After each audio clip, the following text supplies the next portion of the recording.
Welcome to the Excuse Smashers podcast.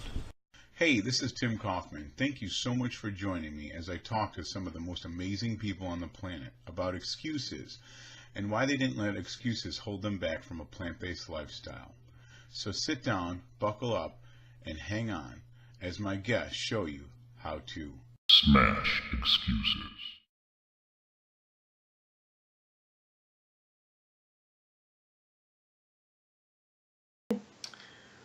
Okay, Cynthia Clark, thank you so much for joining us today. I really look forward to this conversation. Thank you. Thank you very much, Mr. Kaufman. I appreciate you inviting me to it.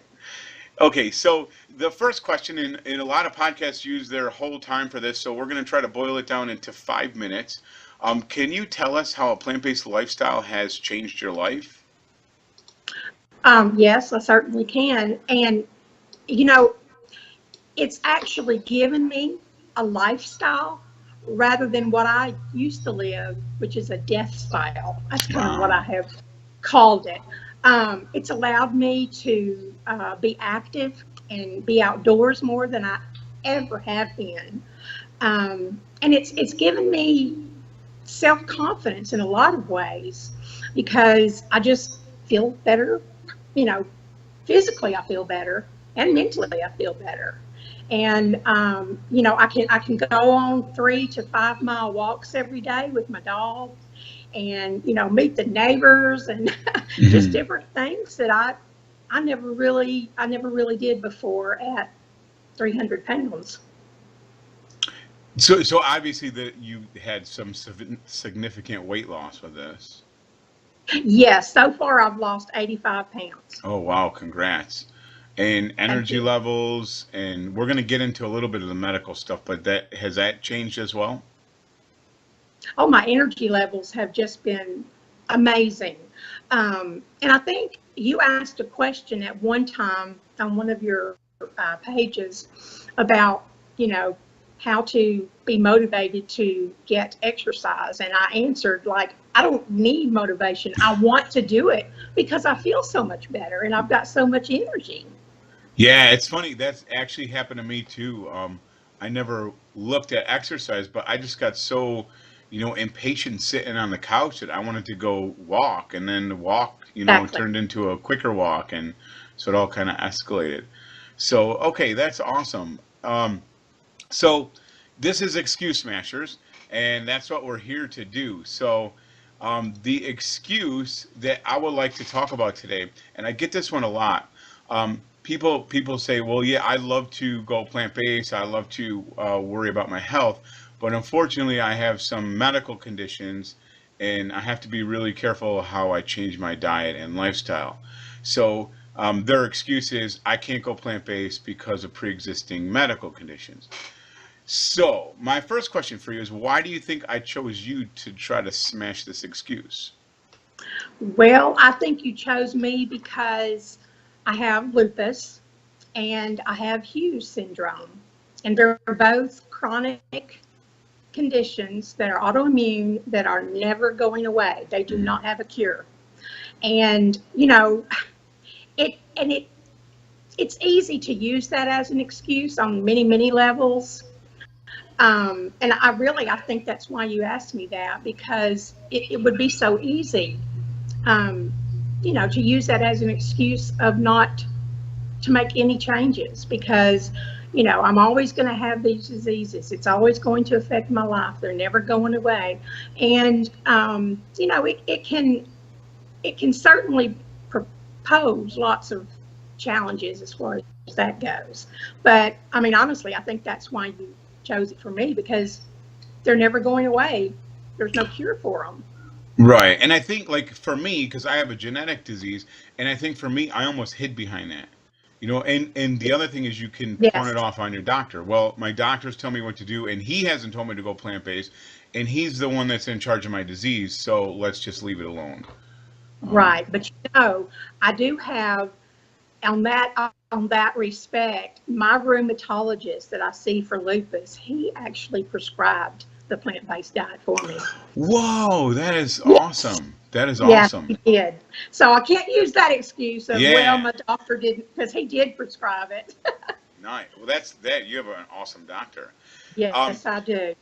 okay, so here's what I want to know, and you might have to go back. This might not be like everyday challenges, but you might have to look back when you started to transition.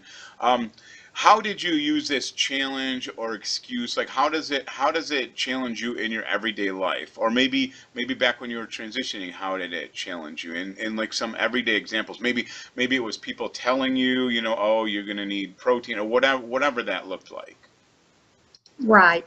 Well, the two biggest challenges were flares and pain. I Mhm. mean, these two diseases, uh, kind of go up and down with flares. And it's easy to use that as an excuse. I just don't feel like it. I'm in a flare. It's easy to say that. Oh, I'm in a flare. I just don't feel like doing anything. I'm completely fatigued, Mhm. because of a flare. And pain. I mean, there's significant pain with both of these diseases, and it's very easy to just say I'm just hurting too bad, and when they're under control and you're not thinking so negatively and always focusing on the flare, it can get better. It really Mhm. can. And daily, like now, it's not such a challenge now because I've been doing this a year, about a year. And but yeah, earlier that was the full excuse to even go anywhere. I'm Yeah. flaring. I just don't feel good. Do you think you? I know, and I'm only asking because I've experienced this. Do you think you use like? I mean, I was in sometimes excruciating pain and chronic pain. Um, do you think that you use the pain for an excuse to eat whatever you want because you had to find pleasure somewhere? Absolutely. I love that you brought that up because the pain would make you become a couch potato. I would just become a couch potato, turn the TV on. And because of that, I would turn to food for comfort, Right. you know, and I would turn to comfort food, which is junk, um, and sugar and everything like that. So I did. And I've actually thought about that before this evening. And absolutely, pain would certainly, because that makes you feel better. Right. Yeah. They gives you that temporary fix. It Right. really like any other drug. Because I Oh, sure. noticed. I caught myself doing that a lot. How about when you told people, I'm thinking about trying this plant-based or whatever, did you have anyone like say, well, you better be careful, or did anybody give you any kind of negative thing with the pre-existing conditions? No, because I didn't tell anybody. Yeah. um, After my doctor's appointment, when he prescribed the plant-based diet, the first thing I did was when I came home, my daughter came over and I sat at my dining room table crying because, and she goes, "Why are you crying?" And I said, "I don't think I can do this. I mean, this is huge change. I don't think I can do it." And she goes, "Mom, of course you can do it. It's eating and you're great at that." Oh, But that's she was funny. very encouraging. But now, after I got on a plant based diet, people started noticing differences. Hmm. What are you doing? What diet are you on? What are you doing? And I would tell them, and oh, yeah, I've heard it all. Where's your protein coming from? Of course, is the first thing. Right. And even I would tell them where it's coming from in my lifestyle. They didn't believe it. They just can't believe you can get enough protein from plants. Right. Yeah, that's funny. Um, so the last question I want to talk about, and this is one I hope really, really helps people is, um, I want to know what are some of the tools that you use. And I know again this is kind of different because you kind of have to look back, but even like with you saying that sitting at the table crying, wondering how you're going to do this. I mean, there had to be a lot of challenges on the way. And what did you tell yourself? I mean, for a lot of people, and actually a guest I have coming up is going to talk about weight loss, and I think we focus a lot about weight loss, but for someone like you and me and a lot of other people, it's bigger than that. It's medical. So I think it gives us a little more value to this. So can you talk about what kind of tools that you use and maybe the tools that could help someone else? Absolutely. And that is exactly how I was able to begin a plant-based lifestyle and continue to live it, is because it was medical. Like we said, I didn't have the excuse of, well, my doctor, never said that. He did, and he firmly believes in it. And he and I discussed some of the outcomes, if I didn't get myself healthy because I have these two diseases. He says it's not good. And he didn't come out and say you've got 5 years to live if you don't, but that's the way I saw it. Right. In my mind, I thought, I'm 54 years old. I've got to do something to take better care of myself, because I have these diseases. And thinking about that every day really was a tool that I used. But I can also tell you that same rheumatologist prescribed a book. As a matter of fact, he's prescribed 2 books for me to read, and they have been wonderful tools that I've used. One of them is called You Are Not Your Pain, and the other one is called The Noticer. And they both give you tools to get a different perspective on anything that you're really dealing with or looking at. But You Are Not Your Pain is specific to pain. And Wow. it involves meditation and being mindful, living in the moment and being mindful. And those books have been absolutely powerful tools for me. Okay, that's awesome, because I'll put a link to both of those books in the notes here, and I've heard of the Noticer, but I've never heard You Are Not Your Pain. So I'm definitely interested in that. Well, and I have so much faith in my rheumatologist now. If he told me to read One Fish, Two Fish, Blue Fish, I would read it, because, the things he's recommended have been just wonderful. That is amazing, and at the same time, it's very odd. Because I used to see a rheumatoid doctor as well, and my arthritis was so bad it looked like I was growing second fingers out of my knuckles. And they always told me there was just nothing I could do about it. But I never saw like the arthritis like disappear, but I felt like one day I just woke up and I look and like it's gone. Like I have X-rays of it, and it's like legit gone. So Right. I don't know why more of them aren't like your doctor and telling this stuff. They always just want to do Celebrex is the big one, that. Right. Yeah. Right. And I have my opinions about that. Yeah. Why more doctors, do not do like my doctor and actually prescribe food, good whole food, Right. as as a not a cure. Of course, it's not going to cure lupus or Hughes, but as medicine, Right. to help, along with the medicines that I do have to take.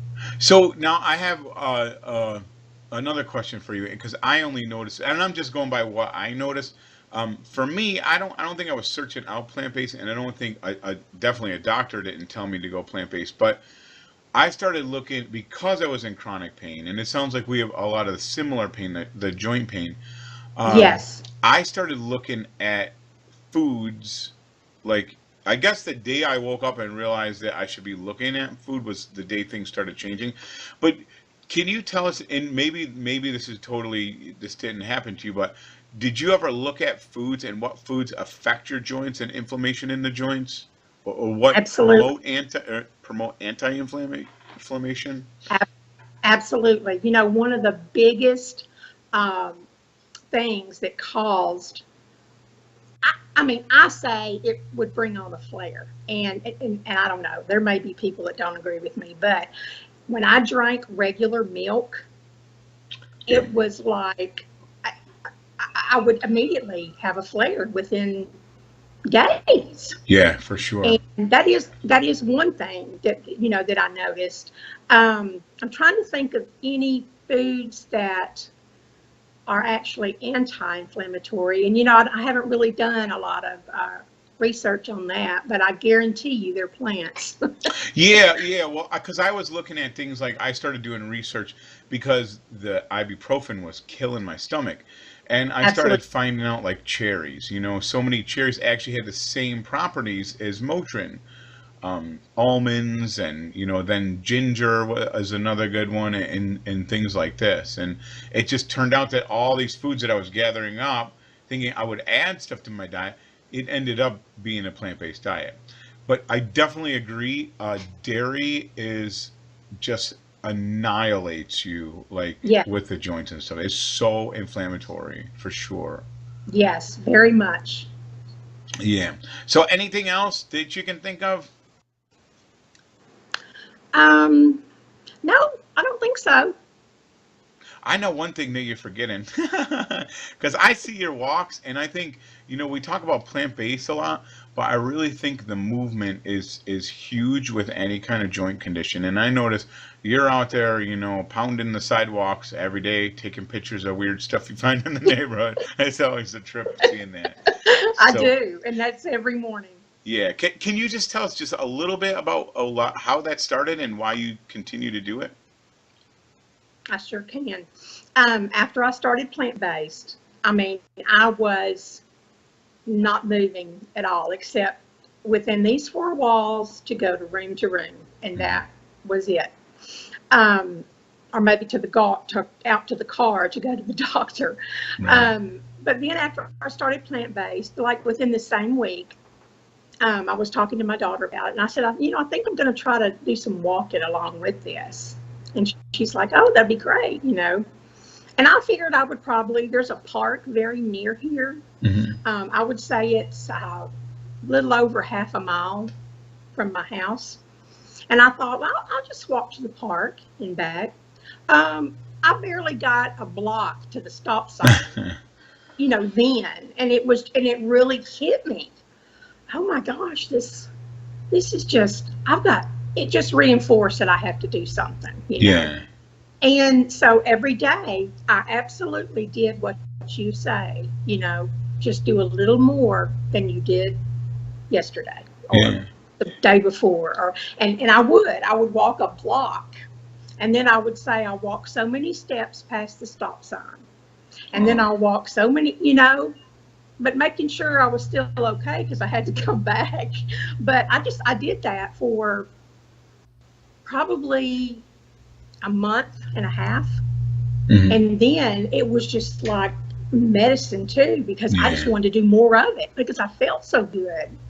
And now I'm up to 3 to 5 miles a day. Wow, that's awesome. And it's not slow paced either because I take my dog. Yeah. She keeps me on the Yeah, fast pace on the leash. that's awesome. Yeah, it seems like you really push yourself to get out there and you force yourself to do it. And then before you know it, it's like you miss it if you miss a day, like you can't wait to get out there. So Absolutely. yeah, it's so Absolutely. cool how that works. Well, Cynthia, do you have something else to say? Yeah, I just want to say real quick, talking about, walking, it also led me to do something I've never done in my life. Hmm. And that was actually a hiking trail. Oh, And wow. there's dozens of hiking trails around here, but I went to one that is just over 5 miles if you go the full circle Hmm. around the lake. And I was able to complete that, I would say 6 months after starting plant-based and walking. I was actually, Wow. and I just felt so proud about that because, Yeah. I'd never done it. And so it's just wonderful. The Yeah. energy, nothing compares. Yeah. And hiking's nice too because like you were saying about that mindfulness, you're out in nature and it's beautiful and you can appreciate everything and it's super cool. Absolutely. But listen, thank you so much. This has been so fun and I'm sure people are going to get a lot out of this. So I really appreciate you joining me today. You're very welcome, and I do hope people can get something out of this because it is something I'm passionate about and love sharing. Yeah, that's awesome. Thanks again. Thank you. Wow, what an awesome lady Cynthia is. She's such a cool lady. So what really hit me in that is saying how she used to live a death style. That's pretty sobering. But you know, I hear from so many people that they don't want to change their diet because, you know, they have this pre-existing condition, and I think, you know, Cynthia could totally use lupus for an excuse, and a couple other things that she has, but she doesn't. And I think it's so cool. And I actually didn't know her doctor suggested a plant-based diet for her, which is super cool. But it just goes to show you that, again, I say this every time, but you can make excuses or you can make it happen, but you can't do both. And Cynthia's living proof that you can do this even if you have pre-existing genetic diseases that are virtually incurable. So she's an awesome lady. Check her out on Facebook, and I'm going to throw the 2 books that she suggested in the notes here. And if you like what you see here, give it a share, and stay tuned because I have some really, really cool interviews lined up. All right, man. See you next time.